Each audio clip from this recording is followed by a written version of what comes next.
Hello ಗೆಳೆಯರೆ, ಲಾ excellence IAS ಪ್ರಸ್ತುತಪಡಿಸುತ್ತಿರುವ May 3ರ ಕನ್ನಡದಲ್ಲಿ the Hindu ಸುದ್ದಿ ವಿಶ್ಲೇಷಣೆಗೆ ತಮಗೆಲ್ಲರಿಗೂ ಸ್ವಾಗತ.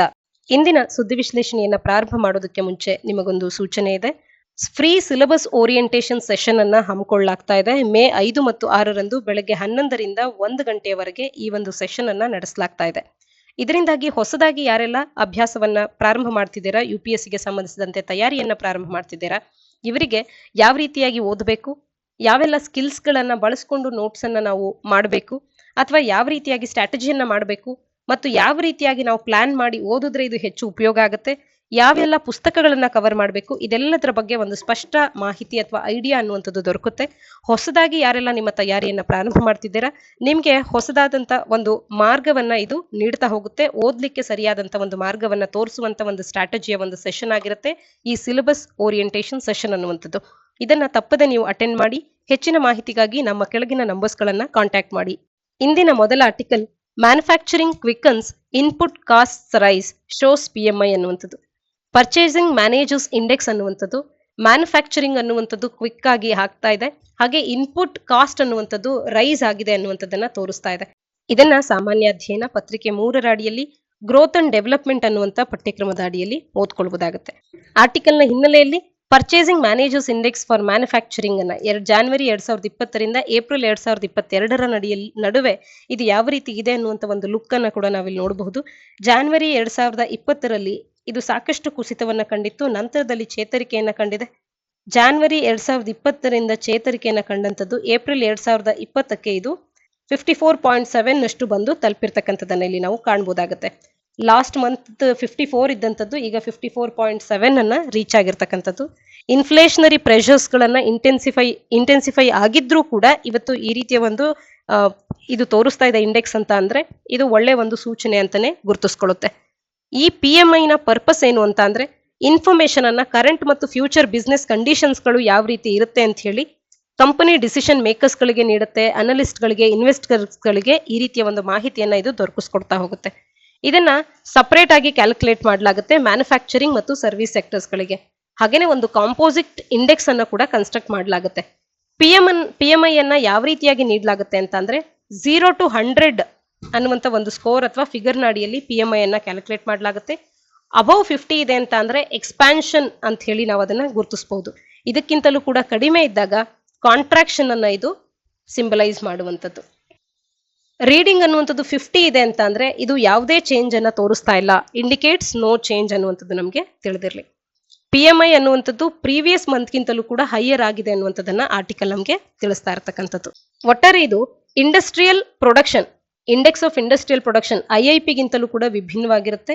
ಯಾವ ರೀತಿಯಾಗಿ ಅಂತ ಅಂದ್ರೆ ಲೆವೆಲ್ ಆಫ್ ಆಕ್ಟಿವಿಟಿ ಇಂದ ಎಕಾನಮಿಯನ್ನ ಗಾಜ್ ಮಾಡುವಂತ ಇಂಡೆಕ್ಸ್ ಆಫ್ ಇಂಡಸ್ಟ್ರಿಯಲ್ ಪ್ರೊಡಕ್ಷನ್ ಅನ್ನುವಂಥದ್ದಕ್ಕೂ ಇದಕ್ಕೂ ವ್ಯತ್ಯಾಸಗಳಿದೆ. IIP ಅನ್ನುವಂಥದ್ದು ಬ್ರಾಡರ್ ಆಗಿ ಇಂಡಸ್ಟ್ರಿಯಲ್ ಸೆಕ್ಟರ್ ಅನ್ನ ಕವರ್ ಮಾಡುತ್ತೆ, ಆದ್ರೆ PMI ಅನ್ನುವಂಥದ್ದು ತನ್ನದೇ ಆದ ನಿಟ್ಟಿನಲ್ಲಿ ಇದನ್ನ ಕ್ಯಾಲ್ಕುಲೇಟ್ ಮಾಡ್ತಾ ಹೋಗುತ್ತೆ. PMI ಅನ್ನುವಂಥದ್ದು ಮೋರ್ ಡೈನಮಿಕ್ ಆಗಿರುತ್ತೆ ಸ್ಟ್ಯಾಂಡರ್ಡ್ ಇಂಡಸ್ಟ್ರಿಯಲ್ ಪ್ರೊಡಕ್ಷನ್ ಇಂಡೆಕ್ಸ್ ಗಿಂತಲೂ ಕೂಡ ನಾವು ಹೋಲಿಕೆ ಮಾಡಿದಾಗ. ಕಳೆದ ತಿಂಗಳಿನಿಂದ ಈ ತಿಂಗಳಿನ PMI ಅನ್ನುವಂಥದ್ರ ಸ್ಕೋರ್ ಹೆಚ್ಚಾಗ್ತಾ ಇದೆ. ಈಗಿನ ನಮ್ಮ ಈ ಒಂದು ಆರ್ಟಿಕಲ್ ತಿಳಿಸೋ ಪ್ರಕಾರ ಈ ರೀತಿ ಹೆಚ್ಚಾಗ್ತಾ ಇದೆ ಅಂತ ಅಂದ್ರೆ ಇದು ಎಕ್ಸ್ಪಾನ್ಷನ್ ಅನ್ನ ತೋರಿಸ್ತಾ ಇದೆ ನಮ್ಮ ಎಕಾನಮಿ ಅಡಿಯಲ್ಲಿ. ಹೀಗಾಗದೇ ಇದ್ದಲ್ಲಿ ಇದು ಕಾಂಟ್ರಾಕ್ಷನ್ ಅನ್ನ ತೋರಿಸುವಂಥದ್ದು ಒಂದು ಅಂಶ. ಯೂಶಲಿ ಇದು ತಿಂಗಳಿನ ಮೊದಲ ವಾರದಲ್ಲೇ ಆದಷ್ಟು ಶೀಘ್ರದಲ್ಲೇ ಇದನ್ನ ಬಿಡುಗಡೆ ಮಾಡಲಾಗುತ್ತೆ, ಅರ್ಲಿಯರ್ ಡೇಟ್ಸ್ ನಲ್ಲೇ. ಇದರಿಂದ ನಮ್ಗೆ ಏನ್ ಗೊತ್ತಾಗುತ್ತೆ ಅಂತ ಅಂದ್ರೆ ಇದೊಂದು good indicator of economic activity ಅನ್ನುವಂಥದ್ದನ್ನ ನಮ್ಗೆ ತಿಳಿದು ಬರುತ್ತೆ. ಮುಂದಿನ article, PM to visit Nepal for Buddha Purnima ಅನ್ನುವಂಥದ್ದು. ಇದನ್ನ ಸಾಮಾನ್ಯ ಅಧ್ಯಯನ ಪತ್ರಿಕೆ 2ರ ಅಡಿಯಲ್ಲಿ ಇಂಡಿಯಾ ಅಂಡ್ ಇಟ್ಸ್ ನೈಬರ್ಹುಡ್ ಅನ್ನುವಂಥ ಪಠ್ಯಕ್ರಮದ ಅಡಿಯಲ್ಲಿ, ಹಾಗೇನೆ effects of policies and politics of countries on India's interest ಅನ್ನುವಂಥ ಪಠ್ಯಕ್ರಮದ ಅಡಿಯಲ್ಲಿ ಓದ್ಕೊಳ್ಬಹುದಾಗುತ್ತೆ. ಭಾರತದ ಪ್ರಧಾನ ಮಂತ್ರಿಯವರು ನೇಪಾಳನ್ನ ವಿಸಿಟ್ ಮಾಡ್ತಾ ಇದ್ದಾರೆ ಬುದ್ಧ ಪೂರ್ಣಿಮಾದ ಹಿನ್ನೆಲೆಯಲ್ಲಿ. ಆರ್ಟಿಕಲ್ನ ಹಿನ್ನೆಲೆಯಲ್ಲಿ ಬುದ್ಧ ಪೂರ್ಣಿಮಾದ ಬಗ್ಗೆ ಕೂಡ ಮಾಹಿತಿಯನ್ನು ತಿಳ್ಕೊಳ್ಳೋಣ, ಹಾಗೇನೆ ಭಾರತ ಮತ್ತು ನೇಪಾಳ ನಡುವಿನ ರಿಲೇಷನ್ಸ್ ಗಳ ಬಗ್ಗೆ ಇಲ್ಲಿ ಮಾತನಾಡ್ತಾ ಹೋಗೋಣ. ಹಿಸ್ಟಾರಿಕಲ್ ಟೈಸ್ ಅನ್ನ ಭಾರತದ ಮತ್ತು ನೇಪಾಳ ನಡುವೆ ನಾವು ಕಾಣಬಹುದಾಗುತ್ತೆ. ಸ್ಪೆಷಲ್ ಸಿಗ್ನಿಫಿಕೆನ್ಸ್ ಅನ್ನ ಫಾರಿನ್ ಪಾಲಿಸಿಯಾಗೆ ಎರಡು ರಾಷ್ಟ್ರಗಳು ನೀಡಿರ್ತಕ್ಕಂಥದ್ದು because of geographic, historical, cultural and economic linkages ಅನ್ನ ಎರಡು ರಾಷ್ಟ್ರಗಳು ಹೊಂದಿರತಕ್ಕಂಥದ್ದು. ಹಾಗೇನೆ ಮುಖ್ಯವಾಗಿ ಹಿಂದೂಯಿಸಂ ಮತ್ತು ಬುದ್ಧಿಸಂನ ವಿಚಾರದಲ್ಲಿ ಈ ಎರಡೂ ಧರ್ಮಗಳ ಧಾರ್ಮಿಕ ವಿಚಾರಗಳಲ್ಲಿ ಎರಡೂ ರಾಷ್ಟ್ರಗಳು ಸಿಮಿಲರ್ ಆದಂತ ಟೈಸ್ ಗಳನ್ನ ಶೇರ್ ಮಾಡುತ್ತೆ. ಹಾಗೆ ರೋಟಿ ಬೇಟಿಕಾ ರಿಶ್ತಾ ಅಂತ ಹೇಳಿ ಎರಡು ರಾಷ್ಟ್ರಗಳ ನಡುವೆ ಇರೋದನ್ನ ಕಾಣ್ಬೋದು. ಯಾಕೆಂತಂದ್ರೆ ಹಲವಾರು ಮ್ಯಾರೇಜಸ್ಗಳು ಕೂಡ ಕ್ರಾಸ್ ಬಾರ್ಡರ್ ನಲ್ಲಿ ಎರಡು ರಾಷ್ಟ್ರಗಳ ನಡುವೆ ಆಗುವಂಥದ್ದು, ಫ್ಯಾಮಿಲಿಯಲ್ ಟೈಸ್ ಗಳನ್ನ ಕೂಡ ನಾವು ಕಾಣ್ಬೋದಾಗತ್ತೆ. ಇನ್ನ treaty of piece and friendship ಅನ್ನುವಂಥದ್ದು 1950ರಲ್ಲಿ ಎರಡು ರಾಷ್ಟ್ರಗಳ ನಡುವೆ ಆಗಿರ್ತಕ್ಕಂಥದ್ದು. ಇದು ಎರಡೂ ರಾಷ್ಟ್ರಗಳ ನಡುವಿನ ಬೆಡ್ರಾಕ್ ಆಫ್ ಸ್ಪೆಷಲ್ ರಿಲೇಷನ್ಸ್ಗೆ ಕಾರಣ ಆಗಿರ್ತಕ್ಕಂಥದ್ದು. ಇನ್ನ ಭಾರತ ಮತ್ತು ನೇಪಾಳ ನಡುವಿನ ಈ ಒಂದು ಸಂಬಂಧ ಅನ್ನುವಂಥದ್ದು ಅಥವಾ ಇಷ್ಟೊಂದು ಸ್ಟ್ರಾಂಗ್ ರಿಲೇಶನ್ಶಿಪ್ ಅನ್ನುವಂಥದ್ದು ಸ್ಟ್ರಾಟಜಿಕ್ ಇಂಪಾರ್ಟೆನ್ಸ್ ಅನ್ನ ಇಂಡಿಯಾದ ನ್ಯಾಷನಲ್ ಸೆಕ್ಯೂರಿಟಿಯ ವಿಚಾರಕ್ಕೆ ಭಾರತ ಹೊಂದಿದೆ. ಹಾಗೆ ಇಂಡಿಯಾದ role perception in international politics ನಲ್ಲೂ ಕೂಡ ಇದರದ್ದೇ ಆದಂತ ಸ್ಥಾನವನ್ನ ಭಾರತ ಪಡೆಯೋದಕ್ಕೆ ಈ ಒಂದು ಸಂಬಂಧ ಅನ್ನುವಂಥದ್ದು ನೆರವಾಗುತ್ತೆ. ಇನ್ನ ನೇಪಾಳನಿಂದ ಒರಿಜಿನೇಟ್ ಆಗುವಂತ ರಿವರ್ಸ್ಗಳು ಪೆರೆನಿಯಲ್ ರಿವರ್ ಸಿಸ್ಟಮ್ಸ್ ಗಳಾಗಿದ್ದು ಭಾರತದಲ್ಲಿ ಇವು ಭಾರತದ ಎಕಾಲಜಿ ಮತ್ತು ಹೈಡ್ರೋ ಪವರ್ ಪೊಟೆನ್ಶಿಯಲ್ಸ್ ಗಳಿಗೆ ಅಂತ ಹೇಳಿ ನೆರವಾಗುತ್ತೆ. ಎರಡು ರಾಷ್ಟ್ರಗಳ ಟ್ರೇಡ್ ಅಂಡ್ ಎಕಾನಮಿಯನ್ನ ನೋಡೋದಾದ್ರೆ ಭಾರತ ನೇಪಾಳಿನ ಲಾರ್ಜೆಸ್ಟ್ ಟ್ರೇಡಿಂಗ್ ಪಾರ್ಟ್ನರ್ ಆಗಿರ್ತಕ್ಕಂಥದ್ದು, ಹಾಗೇನೆ largest source of foreign investment ಕೂಡ ಆಗಿರ್ತಕ್ಕಂಥದ್ದು. ಇನ್ನ ಕನೆಕ್ಟಿವಿಟಿಯನ್ನು ಕೂಡ ನಾವು ಎರಡು ರಾಷ್ಟ್ರಗಳ ನಡುವೆ ಹೆಚ್ಚಿನದಾಗಿ ಕಾಣಬಹುದಾಗುತ್ತೆ. ಸಾಗರ್ ಮಾತಾ ಅಂತ ಹೇಳಿ ಒಂದು ಯೋಜನೆಯನ್ನ ತಂದಿರತಕ್ಕಂಥದ್ದು, ಸಾಗರ್ ಅನ್ನುವಂತ ಯೋಜನೆಯನ್ನ ಇಂಡಿಯನ್ ಓಷನ್ ಒಟ್ಟಿಗೆ ತಂದಿರತಕ್ಕಂಥದ್ದಾಗಿರಬಹುದು. ಹಾಗೆ ಕಾಠ್ಮಂಡುವನ್ನ ಭಾರತದ ರಕ್ಸಾಲಿಗೆ ಲಿಂಕ್ ಮಾಡೋದಕ್ಕೆ ಅಂತ ಹೇಳಿ ಇರ್ತಕ್ಕಂಥ ಒಂದು MOU ಅನ್ನ ಸಹಿ ಹಾಕಿರ್ತಕ್ಕಂಥದ್ದಾಗಿರ್ಬೋದು. ಡಿಫೆನ್ಸ್ ಕೋಆಪರೇಷನ್ ಅನ್ನ ನೋಡುವಂತದ್ದಾಗಿರ್ಬೋದು. ಮಿಲಿಟರಿ ಎಕ್ಸಸೈಸ್ ಅನ್ನ ನೇಪಾಳನೊಟ್ಟಿಗೆ ಮಾಡ್ತೇವೆ. ಆ ಮಿಲಿಟರಿ ಎಕ್ಸಸೈಸ್ ಯಾವುದು ಅನ್ನುವಂಥದ್ದನ್ನ ನೀವು ತಪ್ಪದೆ ಕಮೆಂಟ್ ಸೆಕ್ಷನ್ ಅಲ್ಲಿ ತಿಳಿಸ್ತಾ ಹೋಗಿ. ಸಾಕಷ್ಟು ಕಲ್ಚರಲ್ ಟೈಸ್ ಗಳನ್ನ ಕೂಡ ಹೊಂದಿದ್ದೇವೆ. ಹ್ಯುಮ್ಯಾನಿಟೇರಿಯನ್ ಅಸಿಸ್ಟೆನ್ಸ್ ಅನ್ನ ನೇಪಾಳಿಗೆ ನೆರವಿದ್ದಂತ ಸಂದರ್ಭದಲ್ಲಿ ಅರ್ಥ್ಕ್ವೇಕ್ ಮತ್ತು ಫ್ಲಡ್ಸ್ ಗಳ ಸಂದರ್ಭದಲ್ಲಿ ಭಾರತ ನೀಡಿರ್ತಕ್ಕಂಥದ್ದು. ಇನ್ನ ಮಲ್ಟಿಲ್ಯಾಟ್ರಲ್ ಪಾರ್ಟ್ನರ್ಶಿಪ್ಸ್ ಗಳನ್ನ ಬಿಮ್ಸ್ಟೆಕ್ ಮತ್ತು ಸಾರ್ಕ್ ನಂತ ಅಗ್ರಿಮೆಂಟ್ಸ್ ಗಳಲ್ಲಿ ನಾನ್ ಅಲೈನ್ಮೆಂಟ್ ಮೂವ್ಮೆಂಟ್ ಅಂತ ಒಂದು ಗುಂಪಿನ ಅಡಿಯಲ್ಲಿ ಹೊಂದಿರತಕ್ಕಂಥದ್ದು. ಈ ರೀತಿ ಹಲವಾರು ಸಂಬಂಧಗಳನ್ನ ಎರಡು ರಾಷ್ಟ್ರಗಳು ಶೇರ್ ಮಾಡುತ್ತೆ ಅನ್ನುವಂಥದ್ದನ್ನ ನಾವಿಲ್ಲಿ ಕಾಣಬಹುದಾಗತ್ತೆ. ಇನ್ನ ಬುದ್ಧ ಪೂರ್ಣಿಮಾ, ಬುದ್ಧನ ಬರ್ತ್ ಆನಿವರ್ಸರಿಯನ್ನ ಸೆಲೆಬ್ರೇಟ್ ಮಾಡುವಂತ ಬುದ್ಧ ಪೂರ್ಣಿಮಾ ಅನ್ನುವಂಥದ್ದು ಮೇ 16ರಂದು ಜರುಗ್ತಾ ಇರ್ತಕ್ಕಂಥ ಈವೆಂಟ್. ಇದರ ಹಿನ್ನೆಲೆಯಲ್ಲಿ ಬುದ್ಧಿಸಂ ಅನ್ನುವಂಥದ್ದು ಎರಡು ರಾಷ್ಟ್ರಗಳ ನಡುವಿನ ಒಂದು ಸ್ಟ್ರಾಂಗ್ ರಿಲೇಷನ್ಸ್ಗೆ ಒಂದು ಇಂಪಾರ್ಟೆಂಟ್ ಆದಂತ ಏರಿಯಾ, ಅಥವಾ ಏಕೆಂದ್ರೆ ಎರಡು ರಾಷ್ಟ್ರಗಳಲ್ಲಿ ಇರ್ತಕ್ಕಂಥ ಸಿಮಿಲರ್ ಟೈಸ್ ಗಳನ್ನ ಶೇರ್ ಮಾಡುವಂತ ಒಂದು ಅಂಶ ಆಗಿರೋದ್ರಿಂದ ಇದರ ಹಿನ್ನೆಲೆಯಲ್ಲಿ ಬುದ್ಧ ಪೂರ್ಣಿಮಾದ ಒಂದು ಹಿನ್ನೆಲೆಯಲ್ಲಿ ಭಾರತದ ಪ್ರಧಾನಮಂತ್ರಿ ಮೋದಿಯವರು ನೇಪಾಳಿಗೆ ಭೇಟಿಯನ್ನ ನೀಡ್ತಾ ಇರ್ತಕ್ಕಂಥದ್ದು. ಬುದ್ಧನ ಬರ್ತ್ ಪ್ಲೇಸ್ ಆದಂತ ಲುಂಬಿಣಿಯನ್ನ, ನೇಪಾಳನಲ್ಲಿರ್ತಕ್ಕಂಥ ಲುಂಬಿಣಿ ಅನ್ನುವಂತ ಪ್ರದೇಶ ಏನಿದೆ ಇದು ಬುದ್ಧನ ಬರ್ತ್ ಪ್ಲೇಸ್ ಆಗಿರ್ತಕ್ಕಂಥದ್ದು ಯುನೆಸ್ಕೋದ ವರ್ಲ್ಡ್ ಹೆರಿಟೇಜ್ ಸೈಟ್ ಆಗಿ ರೆಕಗ್ನೈಸ್ ಆಗಿರ್ತಕ್ಕಂಥದ್ದು. ಯಾವುದೋ ಒಂದು ಸ್ಟೇಟ್ಮೆಂಟ್ ನಲ್ಲಿ Lumbini in Nepal Buddha's birth place is a UNESCO's world heritage site ಅಂತ ಹೇಳಿ ನೀಡಿದಾಗ ಅದು ಸರಿ ಅನ್ನುವಂಥದ್ದು ನಮಗೆ ತಿಳಿದಿರಲಿ. ಮುಂದಿನ article the debate on the national language ಅನ್ನುವಂಥದ್ದು ಭಾರತದಲ್ಲಿನ ರಾಷ್ಟ್ರೀಯ ಭಾಷೆ ಅನ್ನುವಂಥ ವಿಚಾರದಲ್ಲಿನ ಚರ್ಚೆಯ ಬಗ್ಗೆ ಆರ್ಟಿಕಲ್ ಮಾತನಾಡ್ತಾ ಇದೆ. ಹಾಗಾದರೆ ಭಾರತದಲ್ಲಿ ರಾಷ್ಟ್ರೀಯ ಭಾಷೆ ಅಂತ ಹೇಳಿ ಯಾವುದಾದ್ರೂ ಭಾಷೆ ಇದೆಯಾ ಅನ್ನುವಂಥದ್ದು ಮೊದಲಿಗೆ ಒಂದು ದೊಡ್ಡ ಪ್ರಶ್ನೆ ಆಗುತ್ತೆ. ಇದೆಲ್ಲದಕ್ಕೂ ಉತ್ತರವನ್ನು ಆರ್ಟಿಕಲ್ ನೀಡ್ತಾ ಹೋಗುತ್ತೆ. ಇದನ್ನು ಸಾಮಾನ್ಯ ಅಧ್ಯಯನ ಪತ್ರಿಕೆ 2ರ ಅಡಿಯಲ್ಲಿ, ಭಾರತ ಸಂವಿಧಾನದ ಅಡಿಯಲ್ಲಿ historical underpinnings, evolution, features, amendments, significant provisions and basic structure ಅನ್ನುವಂಥ ಪಠ್ಯಕ್ರಮದ ಅಡಿಯಲ್ಲಿ ಓದ್ಕೊಳ್ಬೋದಾಗುತ್ತೆ. ಇಲ್ಲಿ ಇತ್ತೀಚೆಗೆ ಫೇಮಸ್ ಆದಂಥ ಬಹಳ ಖ್ಯಾತಿಯನ್ನು ಪಡೆದಿರ್ತಕ್ಕಂಥ ಹಿಂದಿಯ ನಾಯಕರೊಬ್ಬರು, ಹಿಂದಿ ಭಾಷೆಯ ನಾಯಕರೊಬ್ಬರು ನ್ಯಾಷನಲ್ ಲ್ಯಾಂಗ್ವೇಜ್ ಆಫ್ ಇಂಡಿಯಾ ಅಂತ ಹೇಳಿ ಹಿಂದಿಯನ್ನು ಟ್ವೀಟ್ ಮಾಡಿರ್ತಕ್ಕಂಥದ್ದು ದೊಡ್ಡದೊಂದು ಕಾಂಟ್ರವರ್ಸಿಯನ್ನೇ ಹುಟ್ಟುಹಾಕಿದೆ. ಭಾರತದಲ್ಲಿನ ರಾಷ್ಟ್ರೀಯ ಭಾಷೆ ಅನ್ನುವಂಥದ್ದು ಮತ್ತು ಈಗ ಚರ್ಚೆಗೆ ಬಂದಿರತಕ್ಕಂಥ ವಿಚಾರ ಆಗಿದೆ. ಹಾಗಾಗಿ ಹಿಂದಿಗೆ ಭಾರತದಲ್ಲಿರ್ತಕ್ಕಂಥ ಸ್ಟೇಟಸ್ ಏನು, ಹಿಂದಿ ಭಾಷೆಗೆ ಭಾರತದಲ್ಲಿರ್ತಕ್ಕಂಥ ಸ್ಥಾನಮಾನದ ಬಗ್ಗೆ ನಾವಿಲ್ಲಿ ಚರ್ಚೆ ಮಾಡ್ತಾ ಹೋಗೋಣ. ಭಾರತದಲ್ಲಿ ಹಿಂದಿಯ ಸ್ಥಾನಮಾನವನ್ನು ನೋಡೋದಾದರೆ ಭಾರತ ಸಂವಿಧಾನದ 343ನೇ ಪರಿಚ್ಛೇದದ ಅಡಿಯಲ್ಲಿ ಹಿಂದಿಯನ್ನು ಒಂದು ಅಫಿಷಿಯಲ್ ಲ್ಯಾಂಗ್ವೇಜ್ ಅಂತ ಹೇಳಿ ಬಳಕೆ ಮಾಡಲಾಗ್ತಾ ಇದೆ. ಹಿಂದಿ ಅನ್ನುವಂಥದ್ದು ಅಫಿಷಿಯಲ್ ಲ್ಯಾಂಗ್ವೇಜ್ ಆಗಿರುತ್ತೆ. ಹಾಗೆಯೇ ದೇವನಾಗರಿ ಸ್ಕ್ರಿಪ್ಟನ್ನು ಬಳಕೆ ಮಾಡಿಕೊಳ್ಳುತ್ತೆ ಅನ್ನುವಂಥದ್ದನ್ನು ನಾವು ನಮ್ಮ ಸಂವಿಧಾನದ 343ನೇ ವಿಧಿಯ ಅಡಿಯಲ್ಲಿ ಪರಿಚ್ಛೇದದ ಅಡಿಯಲ್ಲಿ ಕಾಣ್ಬೋದಾಗತ್ತೆ. International form of Indian numerals ಏನಿರುತ್ತೆ ಅದನ್ನು ಕೂಡ ಅಫಿಷಿಯಲ್ ಪರ್ಪಸ್ಗೆ ನಾವು ಬಳಕೆ ಮಾಡ್ತೇವೆ ಅನ್ನುವಂಥದ್ದು ನ್ಯೂಮರಲ್ಸ್ಗಳ ವಿಚಾರದಲ್ಲಿ. ಇದು ಕೂಡ ನಮಗೆ ತಿಳಿದಿರಲಿ. ಈಗ ಸಾಕಷ್ಟು ಬಾರಿ ಚರ್ಚೆಯಲ್ಲಿದೆ ಭಾಷೆ ಮತ್ತು ಈ ರಾಷ್ಟ್ರೀಯ ಭಾಷೆ ಮತ್ತು ಹಿಂದಿಯ ಸ್ಥಾನಮಾನ. ಇದು ನಾವು ಚರ್ಚೆಯಲ್ಲಿ ಈ ಆಲ್ಮೋಸ್ಟ್ ಸಾಕಷ್ಟು ಮಂತ್ಸಿಂದಲೂ ಕೂಡ ಇದನ್ನು ಚರ್ಚೆ ಮಾಡ್ತಿರುವಂಥ ಹಿನ್ನೆಲೆಯಲ್ಲಿ ಇದಕ್ಕೆ ಕುರಿತಂತೆ ಒಂದು ಕಂಪ್ಲೀಟ್ ಆದಂಥ ಮೇನ್ಸ್ ಪ್ರಶ್ನೆಯನ್ನು ಎಕ್ಸ್ಪೆಕ್ಟ್ ಮಾಡಬಹುದು. ಅಥವಾ ಆಡಳಿತ ಭಾಷೆ ಅಥವಾ ನಮ್ಮ ಒಂದು ರಾಷ್ಟ್ರೀಯ ಭಾಷೆ ಅಥವಾ ಭಾರತದಲ್ಲಿರ್ತಕ್ಕಂಥ ಭಾಷೆಗಳ ಕುರಿತಂತೆ ಶೆಡ್ಯೂಲ್ಡ್ ಲ್ಯಾಂಗ್ವೇಜಸ್ಗೆ ಸಂಬಂಧಪಟ್ಟಂತೆ ಇದು ಯಾವುದಕ್ಕೆ ಸಂಬಂಧಪಟ್ಟಂತೆ ಒಂದು ಹೋಲ್ಸಮ್ ಆಗಿ ಎಸ್ಸೆಯನ್ನು ಕೂಡ ಎಕ್ಸ್ಪೆಕ್ಟ್ ಮಾಡಬಹುದು. ಅಟ್ಲೀಸ್ಟ್ PSI ನಂಥ ಪರೀಕ್ಷೆಗಳಲ್ಲಿ ಎಸ್ಸೆಯನ್ನು ಎಕ್ಸ್ಪೆಕ್ಟ್ ಮಾಡ್ಬೋದು. ಅಥವಾ KPSC UPSC ಯಾವುದೇ ಪರೀಕ್ಷೆಗಳಲ್ಲಿ ಇದಕ್ಕೆ ಸಂಬಂಧಪಟ್ಟಂಥ ಆರ್ಟಿಕಲ್ಸ್ಗಳನ್ನು ಒಳಗೊಂಡಂತೆ ಈ ಅಫಿಷಿಯಲ್ ಲ್ಯಾಂಗ್ವೇಜ್ ಅನ್ನುವಂಥದ್ದಾಗಿರಬಹುದು, ಸ್ಕ್ರಿಪ್ಟ್ ಯಾವುದರಲ್ಲಿ ಇದೆ ಅನ್ನುವಂಥದ್ದಾಗಿರಬಹುದು, ನ್ಯೂಮರಲ್ಸ್ಗಳು ಯಾವುದರಲ್ಲಿ ಇದೆ ಅನ್ನುವಂಥದ್ದಾಗಿರಬಹುದು, ಯಾವ ಆರ್ಟಿಕಲ್ಸ್ಗಳಲ್ಲಿ ಇದೆ ಅನ್ನುವಂಥದ್ದಾಗಿರಬಹುದು, ಈ ರೀತಿ ಇದಕ್ಕೆ ಸಂಬಂಧಪಟ್ಟಂಥ ಪ್ರತಿಯೊಂದು ಡೀಟೈಲ್ ಕೂಡ ನಮಗೆ ಡೇಟಾ ಅನ್ನುವಂಥದ್ದು ನೆನಪಿದ್ರೆ ಪ್ರಿಲಿಮ್ಸ್ಗೆ ಸಾಕಷ್ಟು ಉಪಯೋಗ ಆಗುತ್ತೆ.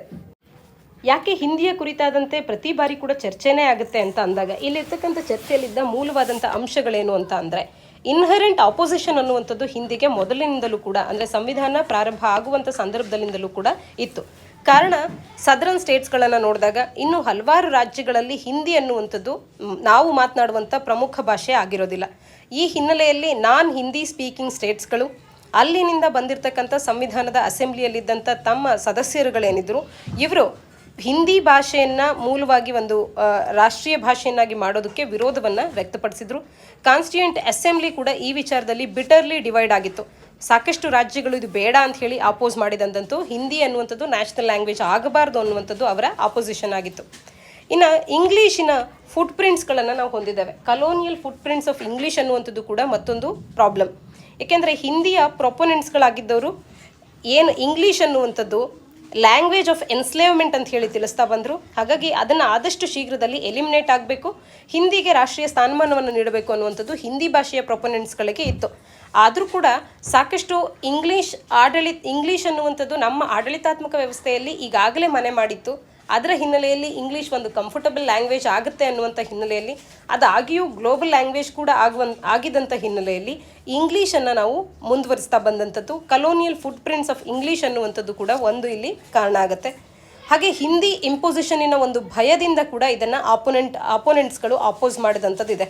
ಅಂದರೆ ಯಾವ ರಾಜ್ಯಗಳು ಹಿಂದಿಯನ್ನು ಮಾತನಾಡುವಂಥವರನ್ನು ಹೆಚ್ಚಿಗೆ ಹೊಂದಿರ್ತಾರೋ ಅಂಥ ರಾಜ್ಯಗಳ ಸದಸ್ಯರು ಅಥವಾ ಅಂಥವರ ಡಾಮಿನೇಷನ್ ಹೆಚ್ಚಾಗಬಾರ್ದು ಹಿಂದಿ ಸ್ಪೀಕಿಂಗ್ ವ್ಯಕ್ತಿಗಳ ಮೇಲೆ ಅನ್ನುವಂಥ ಉದ್ದೇಶಕ್ಕಾಗಿ ಕೂಡ ಇದೊಂದು ಚರ್ಚೆಯಲ್ಲಿರ್ತಕ್ಕಂಥ ವಿಚಾರ ಆಗಿದೆ.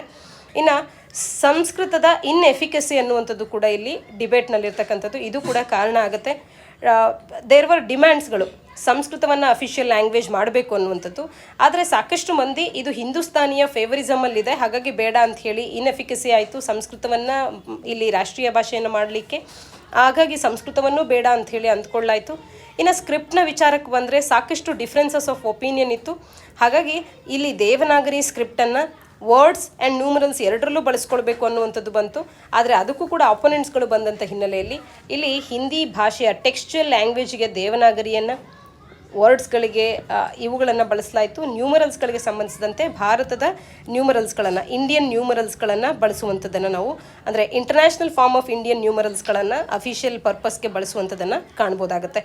ಇನ್ನು ಮೇಜರ್ ಔಟ್ಕಮನ್ನು ನೋಡೋದಾದರೆ ಇವತ್ತು ಭಾರತದಲ್ಲಿ ಯಾವುದೇ ರಾಷ್ಟ್ರೀಯ ಭಾಷೆ ಅನ್ನುವಂಥದ್ದು ಇಲ್ಲ. ಇದು ಒಂದು ನಮಗೆ ಸ್ಪಷ್ಟವಾಗಿ ತಿಳಿದಿರಬೇಕಾಗಿರ್ತಕ್ಕಂಥ ಅಂಶ. ಭಾರತದಲ್ಲಿ ನೋ ನ್ಯಾಷನಲ್ ಲ್ಯಾಂಗ್ವೇಜ್ ಅನ್ನುವಂಥದ್ದನ್ನು ನೀವು ಸ್ಪಷ್ಟವಾಗಿ ನೆನ್ಪಿಟ್ಕೊಳ್ಬೇಕು. ರಾಷ್ಟ್ರೀಯ ಸ್ಥಾನಮಾನವನ್ನು ಹೊಂದಿರತಕ್ಕಂಥ ಅಥವಾ ರಾಷ್ಟ್ರ ಭಾಷೆ ಅಂತ ಗುರುತಿಸ್ಕೊಳ್ಳುವಂಥ ಯಾವುದೇ ಭಾಷೆಯನ್ನು ಭಾರತ ಹೊಂದಿಲ್ಲದೆ ಇರತಕ್ಕಂಥದ್ದು. ಕಾನ್ಸ್ಟಿಟ್ಯೂಷನ್ ಅನ್ನುವಂಥದ್ದು ಅಫಿಷಿಯಲ್ ಲ್ಯಾಂಗ್ವೇಜ್ ಅನ್ನೋದ್ರ ಬಗ್ಗೆ ಮಾತನಾಡುತ್ತೆ ಹೊರತು ನ್ಯಾಷನಲ್ ಲ್ಯಾಂಗ್ವೇಜ್ ಅನ್ನೋದ್ರ ಬಗ್ಗೆ ಎಲ್ಲಿಯೂ ಕೂಡ ಮಾತನಾಡಿಲ್ಲ. ಹಾಗೆ ಇಂಗ್ಲೀಷನ್ನು ಮುಂದಿನ 15 ವರ್ಷಗಳವರೆಗೆ ಅಫಿಷಿಯಲ್ ಲ್ಯಾಂಗ್ವೇಜ್ ಆಗಿ ಕಂಟಿನ್ಯೂ ಮಾಡೋದ್ರ ಬಗ್ಗೆ ಕೂಡ ಮಾತನಾಡಿದೆ. ಕಾನ್ಸ್ಟಿಟ್ಯೂಷನ್ ಅನ್ನುವಂಥದ್ದು ಮುಂದಿನ 15 ವರ್ಷಗಳ ನಂತರದಲ್ಲಿ ಅಂದರೆ ಸಂವಿಧಾನ ಬಂದ ಮುಂದಿನ 15 ವರ್ಷಗಳ ನಂತರದಲ್ಲಿ ಪಾರ್ಲಿಮೆಂಟ್ ಅನ್ನುವಂಥದ್ದು ಒಂದು ಲಾನ ತರೋದ್ರ ಮುಖಾಂತರವಾಗಿ ಇಂಗ್ಲೀಷನ್ನು ಬಳಕೆ ಮಾಡುವಂಥ ವಿಚಾರದಲ್ಲಿ ಮುಂದಿನ ನಿರ್ಧಾರಗಳನ್ನು ತಗೊಳ್ಳುತ್ತೆ ಅಂತ ಹೇಳಿ ತಿಳಿಸಿದೆ. ಆ ಒಂದು ವಿಚಾರದಲ್ಲಿ ಹೊಸದಾದಂಥ ಲಾನ್ನ ಇಂಟ್ರೊಡ್ಯೂಸ್ ಮಾಡುವ ಮೂಲಕವಾಗಿ ಇಂಗ್ಲೀಷನ್ನು ಇವತ್ತಿಗೂ ಕೂಡ ನಾವು ಅಫಿಷಿಯಲ್ ಲ್ಯಾಂಗ್ವೇಜ್ ಆಗಿ ಬಳಕೆ ಮಾಡ್ಕೊಳ್ತಾ ಇರ್ತಕ್ಕಂಥದ್ದು. ಹಾಗಾದರೆ 8th ಶೆಡ್ಯೂಲ್ ಕೂಡ ಸುದ್ದಿಯಲ್ಲಿರುತ್ತೆ ಭಾಷೆಗಳಿಗೆ ಸಂಬಂಧಿಸಿದಂತೆ. ಇದು ಏನನ್ನು ತಿಳಿಸುತ್ತೆ ಅಂತ ಅಂದರೆ 8th ಶೆಡ್ಯೂಲ್ನ ಅಡಿಯಲ್ಲಿ ನಾವು ಭಾರತದಲ್ಲಿ ಶೆಡ್ಯೂಲ್ಡ್ ಲ್ಯಾಂಗ್ವೇಜಸ್ಗಳನ್ನು ಕಾಣ್ತೇವೆ. ಸದ್ಯಕ್ಕೆ ಈ ಶೆಡ್ಯೂಲ್ಡ್ ಲ್ಯಾಂಗ್ವೇಜಸ್ ಎಷ್ಟಿವೆ ಅಂತ ಅಂದರೆ 22 ಭಾಷೆಗಳನ್ನು ಶೆಡ್ಯೂಲ್ಡ್ ಲ್ಯಾಂಗ್ವೇಜಸ್ ಅಂತ ಗುರುತಿಸ್ತೇವೆ. ಇದರಲ್ಲಿ ಹಿಂದಿಯೂ ಕೂಡ ಒಂದು, ಕನ್ನಡವೂ ಕೂಡ ಒಂದಾಗಿರ್ತಕ್ಕಂಥದ್ದು. ಈ ರೀತಿಯ ಶೆಡ್ಯೂಲ್ಡ್ ಲ್ಯಾಂಗ್ವೇಜಸನ್ನು ನಾವು ಕಾಣ್ಬೋದು ನಮ್ಮ ಸಂವಿಧಾನದ 8ನೇ ಶೆಡ್ಯೂಲ್ನ ಅಡಿಯಲ್ಲಿ. ಹಾಗಾದರೆ ಮೊದಲ ಬಾರಿಗೆ ಇನಿಷಿಯಲ್ ಆಗಿ ಭಾರತದ ಸಂವಿಧಾನ ಬಂದಂಥ ಸಂದರ್ಭದಲ್ಲಿದ್ದಂಥ ಶೆಡ್ಯೂಲ್ಡ್ ಲ್ಯಾಂಗ್ವೇಜಸ್ನ ಸಂಖ್ಯೆ ಎಷ್ಟು ಅನ್ನುವಂಥದ್ದನ್ನು ತಪ್ಪದೆ ನೀವು ಕಮೆಂಟ್ ಸೆಕ್ಷನಲ್ಲಿ ಕಮೆಂಟ್ ಮಾಡಿ ತಿಳಿಸಿ. ಶೆಡ್ಯೂಲ್ಡ್ ಲ್ಯಾಂಗ್ವೇಜಸ್ ಅನ್ನುವಂಥ ಲಿಸ್ಟ್ನ ಅಡಿಯಲ್ಲಿ ಎಂಥ ಭಾಷೆಗಳನ್ನು ಇಡಬೇಕು ಅಂತ ಹೇಳಿ ಯಾವುದೇ ಡಿಸ್ಕ್ರಿಪ್ಷನ್ ಅನ್ನುವಂಥದ್ದು ಇನ್ನೂ ಕೂಡ ಸ್ಪಷ್ಟವಾಗಿ ಇಲ್ಲದೆ ಇರತಕ್ಕಂಥದ್ದು. ಇನ್ನ 8th ಶೆಡ್ಯೂಲಿನ ಕಾನ್ಸ್ಟಿಟ್ಯೂಷನಲ್ ಪೊಸಿಷನ್ ಅನ್ನ ನೋಡೋದಾದ್ರೆ ಓನ್ಲಿ 2 ರೆಫರೆನ್ಸಸ್ ಇದೆ ಈ ಲ್ಯಾಂಗ್ವೇಜಸ್ ಗಳಿಗೆ ಭಾರತದ ಸಂವಿಧಾನದ ಟೆಕ್ಸ್ಟ್ ನ ಅಡಿಯಲ್ಲಿ. ಆರ್ಟಿಕಲ್ 344(1) ನ ಅಡಿಯಲ್ಲಿ ಆರ್ಟಿಕಲ್ 344(1) ನ ಅಡಿಯಲ್ಲಿ formation of a commission by the president ಅವರಿಂದ ಒಂದು ಕಮಿಷನ್ ಅನ್ನುವಂಥದ್ದು ಫಾರ್ಮ್ ಆಗುತ್ತೆ. ಅಲ್ಲಿ ಚೇರ್ಮನ್ ಮತ್ತು ಮೆಂಬರ್ಸ್ಗಳು ಈ ಶೆಡ್ಯೂಲ್ಡ್ ಲ್ಯಾಂಗ್ವೇಜಸ್ ಗಳನ್ನ ರೆಪ್ರೆಸೆಂಟ್ ಮಾಡ್ತಾರೆ ಅನ್ನುವಂಥದ್ದನ್ನ ತಿಳಿಸುತ್ತೆ.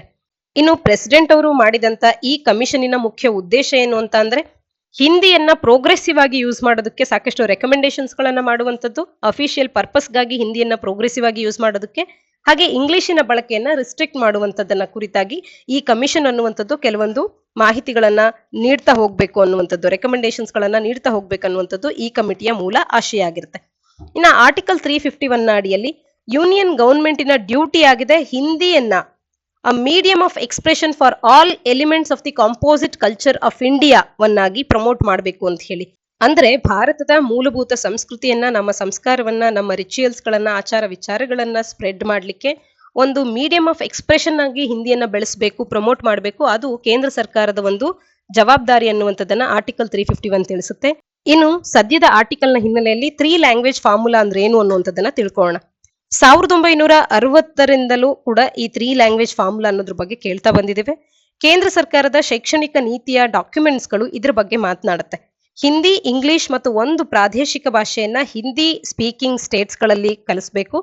ಹಿಂದಿ, ಇಂಗ್ಲಿಷ್ ಮತ್ತು ಆಯಾ ರಾಜ್ಯದ ಅಫಿಷಿಯಲ್ ಲ್ಯಾಂಗ್ವೇಜ್ ಅಂತಿರುವಂತ, ಅಫಿಷಿಯಲ್ ರೀಜನಲ್ ಲ್ಯಾಂಗ್ವೇಜ್ ಅಂತ ಗುರುತಿಸುವಂತ ಒಂದು ಭಾಷೆಯನ್ನ ಬೇರೆ ರಾಜ್ಯಗಳಲ್ಲಿ ಪಾಠ ಮಾಡುವಂತ ಸಂದರ್ಭದಲ್ಲಿ ಮ್ಯಾಂಡೇಟರಿ ಆಗಿ ಕಲಿಸುವಂತದ್ದೇ ಈ 3 ಲ್ಯಾಂಗ್ವೇಜ್ ಫಾರ್ಮುಲಾ ಅನ್ನುವಂಥದ್ದು.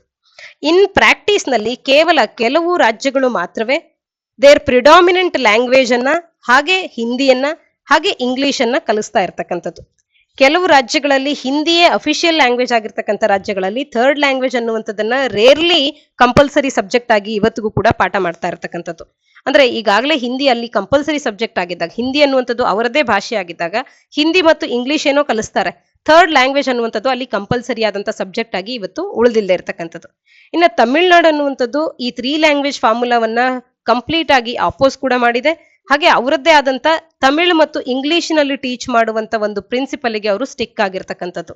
ಹಾಗೇನೆ who need to know Hindi ಅವರು ಕಲಿತಾರೆ, ಯಾರೆಲ್ಲರಿಗೂ ಹಿಂದಿ ಬೇಕು ಅನ್ಸುತ್ತೋ ಅಂತವ್ರು ಕಲಿತಾರೆ, ಯಾರಿಗೆ ಬೇಡ ಅವರು ಅದನ್ನ ಕಲಿಯೋದಿಲ್ಲ ಅನ್ನುವಂಥದ್ದು ತಮಿಳುನಾಡಿನವರ ಒಂದು ಅಭಿಪ್ರಾಯ ಕೂಡ ಹೌದು. ಹಾಗಾಗಿ ತಮಿಳುನಾಡಿನಲ್ಲೂ ಕೂಡ ನಾವು 3 ಲ್ಯಾಂಗ್ವೇಜ್ ಪಾಲಿಸಿಯನ್ನ ಗಟ್ಟಿಯಾಗಿ ತಿರಸ್ಕಾರ ಮಾಡಿರೋದನ್ನ ನಾವು ಕಾಣಬಹುದು. ಸಾಕಷ್ಟು ರಾಜ್ಯಗಳಲ್ಲಿ ಏನು ಹಿಂದಿಯೇ ಅವರ ಒಂದು ಮೂಲ ಭಾಷೆಯಾಗಿದೆ, ಅಂಥ ರಾಜ್ಯಗಳಲ್ಲಿ ಹಿಂದಿ ಮತ್ತು ಇಂಗ್ಲಿಷ್ ಅನ್ನ ಕಲಿಸ್ತಾರೆ, ಆದ್ರೆ ಮತ್ತೊಂದು ಭಾಷೆಯ ಕಡೆ ಗಮನ ಹರಿಸಿಲ್ಲದೆ ಇರತಕ್ಕಂಥದ್ದು. ಈ ರೀತಿ 3 ಲ್ಯಾಂಗ್ವೇಜ್ ಫಾರ್ಮುಲಾ ಅನ್ನುವಂಥದ್ದು 1960ರಿಂದ ಜಾರಿಯಲ್ಲಿದ್ರು ಕೂಡ ಇದನ್ನ ಮ್ಯಾಂಡೇಟರಿ ಆಗಿ ಕೆಲವು ರಾಜ್ಯಗಳಲ್ಲಿ ಇಲ್ಲದೆ ಇರುವಂತದನ್ನ ಕೂಡ ನಾವು ಕಾಣಬಹುದು. ಹಾಗೇನೆ ಇದರ ಬಗ್ಗೆ ಸಾಕಷ್ಟು ಬಾರಿ ಚರ್ಚೆಯಾಗಿರುವಂತದ್ದನ್ನ ಕೂಡ ನಾವಿಲ್ಲಿ ಸ್ಮರಿಸಬಹುದು. ಒಟ್ಟಾರೆ ಹಿಂದಿ ಭಾಷೆಯ ಬಗ್ಗೆ, ಅಫಿಷಿಯಲ್ ಆಗಿ ಅದಕ್ಕಿರ್ತಕ್ಕಂಥ ಒಂದು ಸ್ಟೇಟಸ್ ನ ಬಗ್ಗೆ, ಇದಕ್ಕೆ ಸಂಬಂಧಿಸಿದಂತ ಸಾಂವಿಧಾನಿಕ ಪ್ರಾವಿಷನ್ಸ್ ಗಳ ಬಗ್ಗೆ, ಇವೆಲ್ಲದರ ಬಗ್ಗೆ ಸ್ಪಷ್ಟವಾಗಿ ಮಾಹಿತಿ ತಿಳಿದಿರಲಿ. ಈ ಬಾರಿಯ ಪ್ರಿಲಿಮ್ಸ್ ಅಥವಾ ಮೇನ್ಸ್ ಯಾವುದೇ ಏರಿಯಾಕ್ಕೂ ಕೂಡ ಇದೊಂದು ಫೋಕಸ್ಡ್ ಏರಿಯಾ ಅಂತಾನೆ ನಾವು ತಿಳ್ಕೋಬಹುದು. ಮುಂದಿನ ಆರ್ಟಿಕಲ್ ಕ್ವಾಸಿ ಫೆಡರಲಿಸಂ ಅನ್ನುವಂಥದ್ದು. ಭಾರತದಲ್ಲಿನ ಫೆಡರಲಿಸಂ, ಕ್ವಾಸಿ ಫೆಡರಲಿಸಂ ಆಗಿರ್ತಕ್ಕಂಥದ್ರ ಕುರಿತಾಗಿ ಈ ಆರ್ಟಿಕಲ್ ಮಾತನಾಡ್ತಾ ಇದೆ. ಇದನ್ನ ಸಾಮಾನ್ಯ ಅಧ್ಯಯನ ಪತ್ರಿಕೆ 2ರ ಅಡಿಯಲ್ಲಿ ಭಾರತ ಸಂವಿಧಾನ ಅನ್ನುವಂಥ ಪಠ್ಯಕ್ರಮದ ಅಡಿಯಲ್ಲಿ ಓದ್ಕೊಳ್ಬಹುದಾಗುತ್ತೆ. ಇಲ್ಲಿ ಯಾತಕ್ಕೆ ಇದು ಸುದ್ದಿಯಲ್ಲಿದೆ ಅಂತ ಅಂದ್ರೆ, ಒಂದು ಕಾಂಟೆಂಪರರಿ ಡಿಸ್ಕೋರ್ಸ್ ಅನ್ನುವಂಥದ್ದು ಇವತ್ತಿನ ಭಾರತದಲ್ಲಿನ ಫೆಡರಲಿಸಂನ ಬಗ್ಗೆ ಸಾಕಷ್ಟು ಬಾರಿ ಚರ್ಚೆಯಲ್ಲಿ ಇರ್ತಾನೆ ಇರ್ತಕ್ಕಂಥದ್ದು.